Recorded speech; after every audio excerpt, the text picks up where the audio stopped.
Hi friends, എല്ലാവർക്കും സുഖമാണോ? ഇന്ന് നമ്മൾ തയ്യാറാക്കാൻ പോകുന്നത് ഒരു കപ്പ ബോണ്ടയാണ്. തൃശ്ശൂരിൽ ഇത് കപ്പയെ കൊള്ളി എന്നാണ് പറയുന്നത് കേട്ടോ.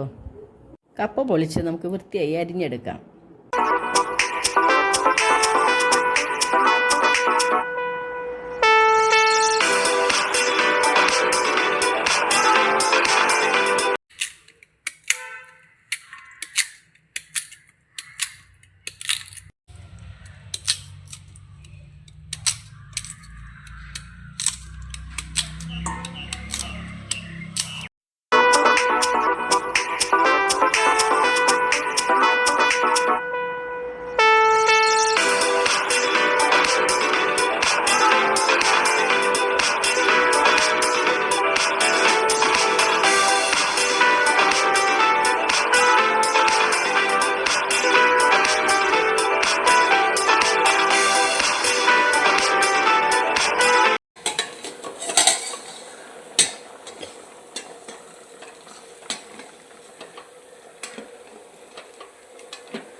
കപ്പ മുക്കാൽ ഭാഗം വെന്തു വരുമ്പോൾ പച്ചമുളക്, ഉപ്പ്, കറിവേപ്പില എന്നിവ ഇട്ട് ഇളക്കുക.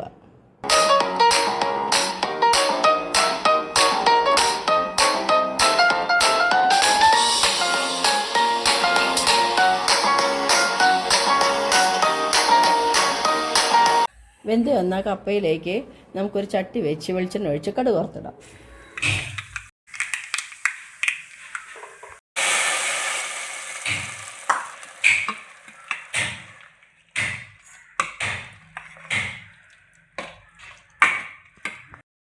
ഒരു ബൗളിലേക്ക് ഒരു കപ്പ് മൈദ എടുത്ത് അരിച്ചെടുക്കാം. അതിലേക്ക് 1/4 ടീസ്പൂൺ മഞ്ഞൾപ്പൊടിയും ആവശ്യത്തിനുള്ള ഉപ്പുമിട്ട് പാകത്തിന് വെള്ളം വെച്ച് ഒരു ബാറ്റർ തയ്യാറാക്കാം.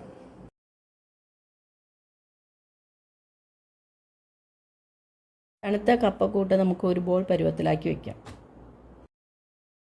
നമുക്കൊരു ചട്ടി വെച്ച് വറക്കാൻ ആവശ്യമായുള്ള എണ്ണ ഒഴിക്കാം. ബോളാക്കി വെച്ച കപ്പ മൈദയിൽ മുക്കി നമുക്ക് വറുത്തെടുക്കാം.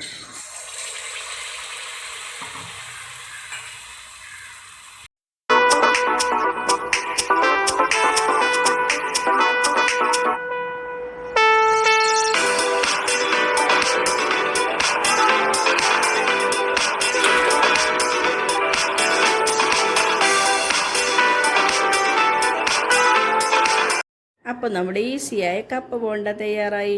എല്ലാവരും ട്രൈ ചെയ്ത് നോക്കണേ. ട്രൈ ചെയ്താൽ മാത്രം പോരാ, ഇഷ്ടപ്പെട്ടാൽ ലൈക്ക് ചെയ്യാനും ഷെയർ ചെയ്യാനും കമൻറ്റ് ചെയ്യാനും സബ്സ്ക്രൈബ് ചെയ്യാനും മറക്കരുത്. അപ്പോൾ അടുത്തൊരു വീഡിയോയിൽ നമുക്ക് വീണ്ടും കാണാം.